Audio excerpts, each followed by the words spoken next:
Welcome.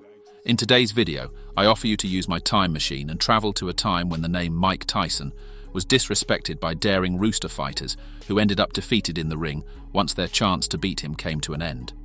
Do you have an idea of what time I'm referring to? Stay until the end. Mike Tyson versus Jesse Ferguson. The year was 1986 when Mike Tyson, with a professional record of 17 knockout victories without defeats, faced Jesse Ferguson. For some reason, Ferguson was confident that his record of 14 victories, 10 by knockout and 1 defeat, would give him enough experience to halt Tyson's unstoppable rise.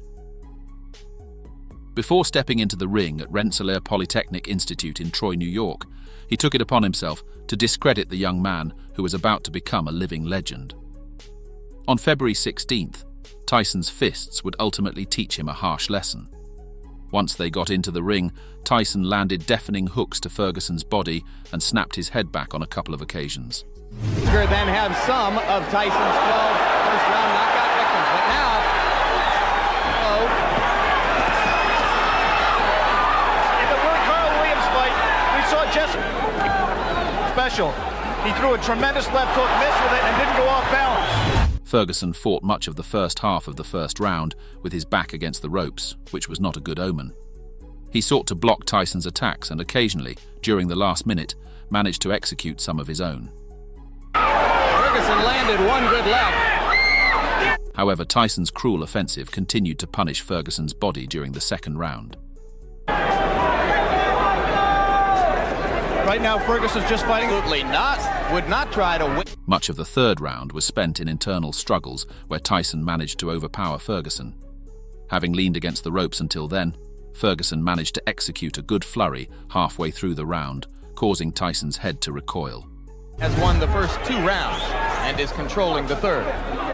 But his dirty fighting style would soon be admonished for leading with the head and holding Tyson by the neck.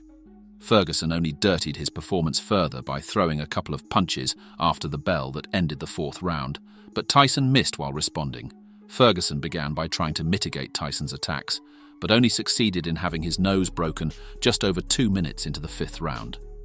Effectively, due to the same blow, he was sent to the canvas severely. A TKO defeat, not a decision. Was in trouble in both the first and 10th rounds, and now he's in trouble. It took him just after the count of 8 to get up, but it was the worst decision he could have made. While the referee watched closely, Tyson took care to brutally beat him for the rest of the round. Rivera almost stopped it there. Ferguson would come out of his corner swinging for the 6th round before being pressed against the ropes and punished with powerful headshots. In the desperation to nullify Tyson's attacks, Ferguson began to cling to his body and refused to let go. For this, he received a warning past the minute mark of the round. But only a few seconds later, he would cling to Tyson again and prevent the referee from putting any distance between them. Thus, Luis Rivera made the signal that ended everything. Ferguson, he must maintain a little bit of distance so that he's going to take a point. He's disqualified. Ferguson had finished the match severely injured and as a coward, unwilling to face his destiny. And Tyson descended from the ring as the winner by technical knockout at 1 minute and 19 seconds of the 6th round. Mike Tyson versus Lorenzo Boyd. He claimed that Mike Tyson was a vulnerable fighter. He criticized his fighting style, saying he made many mistakes in the ring, and he assured that, after studying him, what Tyson did was flawed.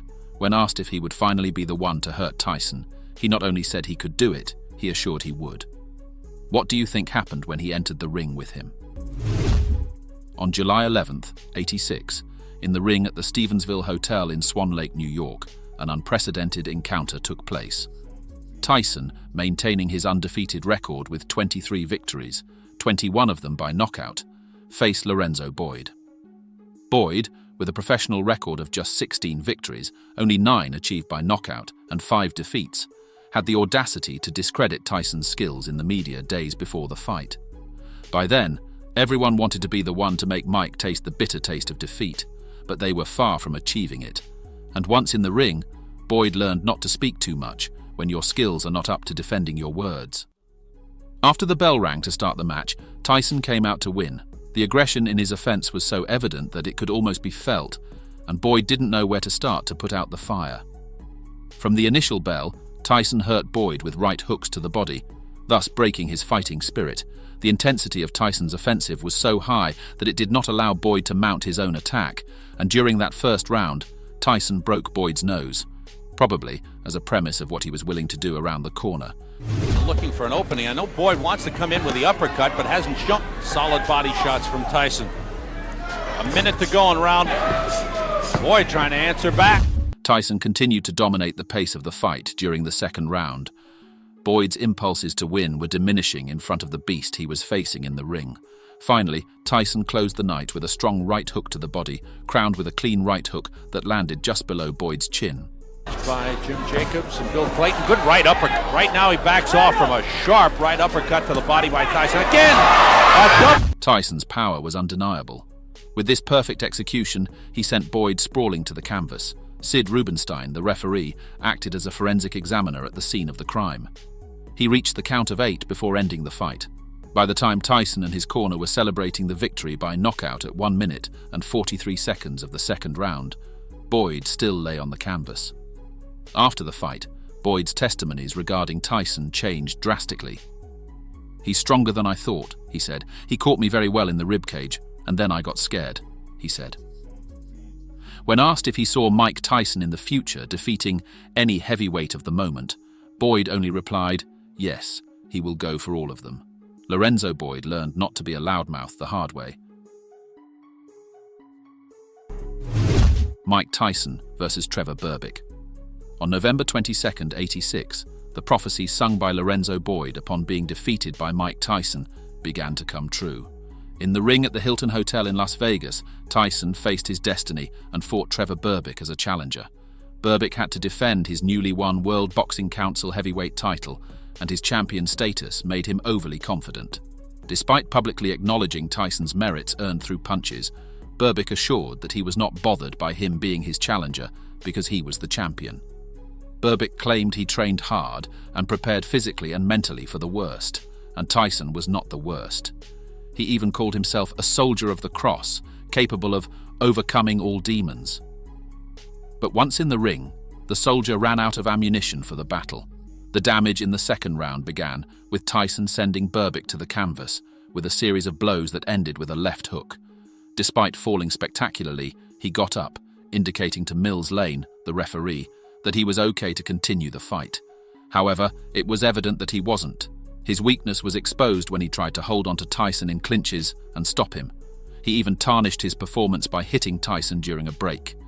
A cowardly action that earned him a warning from Mills Lane, who ordered him to play fair. Command in this fight right now. We're only in round 2, and the Wild on the break, and Mills Lane warns, holding off Mike with the left. And you see what a right hand landed. See Mike just at the end of the second round, it was over for Berbick. A deadly left hook landed on his temple, and in a delayed reaction, he finally fell onto the seat of his shorts. That uppercut is Tyson. Catches him with a right left hook, and he goes down! He goes down! Berbick tried to recover, but stumbled towards the ropes near his corner and fell. "Fallen soldier!" must have echoed in his mind. He tried to straighten up, but his arms couldn't hold him. He staggered towards where he had originally fallen, in the center of the ring, and went straight to the canvas once again. It was a grotesque scene. He tried to stand up once more, but stumbled towards a neutral corner. By then, Lane's count had reached 9. When Berbick finally managed to stay on his feet, he failed to pass Lane's approval. Immediately, for his safety, the fight was stopped. Thus, Mike Tyson made history by becoming the youngest heavyweight champion in the noble art of boxing. And what a fight! If you've made it this far, I thank you. Did you enjoy this trip back in time? Remember that there is no better way to support my content than by leaving your like on the video. Do you know of any other Rooster fighter who was defeated after his fight with Mike Tyson? Tell me about him in the comments.